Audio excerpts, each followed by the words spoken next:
Hello and welcome to this webinar on mental health and well-being and remote work.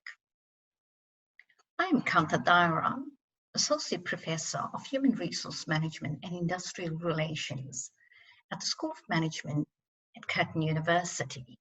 My background is in health economics and labour. And as we've seen with the COVID-19 pandemic, there has been an increased uptake in remote work. The ABS data shows us that in 2019, 53% of employees had indicated their preference for some form of flexible work arrangements. However, in March 2020, we saw an increased number of organizations, as many as 88% of organizations, moving towards adopting remote work arrangements.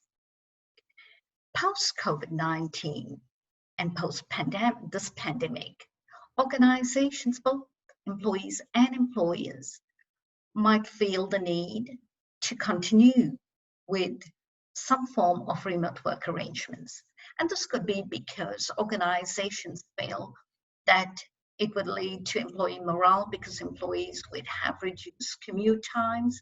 They might enjoy having a better work-life balance from having to combine work with being at home with family and ensuring that they can continue with some form of carrying responsibilities.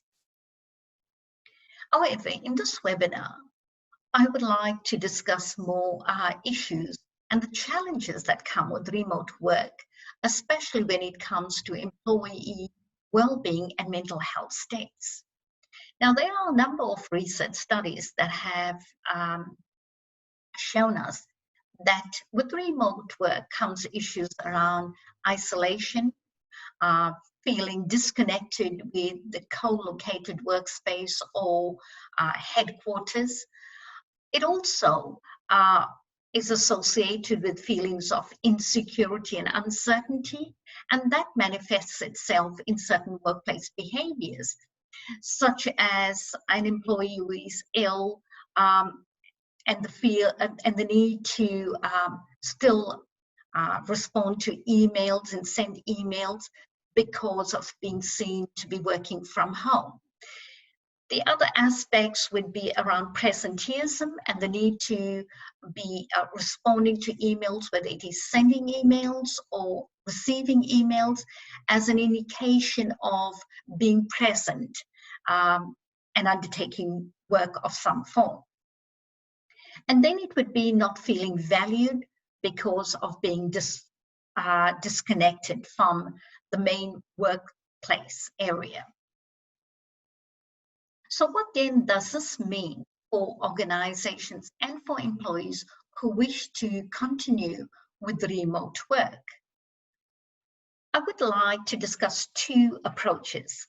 Firstly, there is the hedonic approach. The hedonic approach is more around subjective measures of mental health states. This is where people seek happiness and avoid pain. And so the measures would be very much around self-reports of mental health states. And then there's the eudaimonic approach. This is more around objective measures of mental health states and well-being. So it basically is around aligning or finding congruence with work activities and deeply held values and beliefs. So what are the implications then for organizations if they were to look at it from a eudaimonic approach?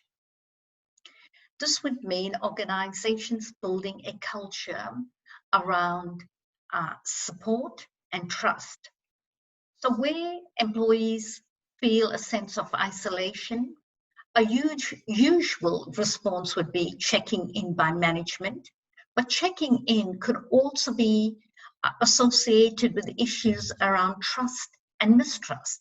Too many check-ins could be misconstrued as mistrust, that employees are not being valued, and the check-ins are around more whether they're working or not, rather than how they are feeling and their well-being.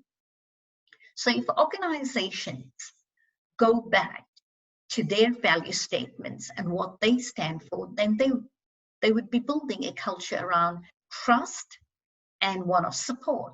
So when it comes to check-ins, they could take various forms, such as having a buddy check-in system, or having more approachable virtual coaching and mentoring sessions. It could also be adopting telehelp, where employees could phone in when they are feeling uncertain, or when there are issues such as anxiety, etc. And then the other implications would be how work is designed.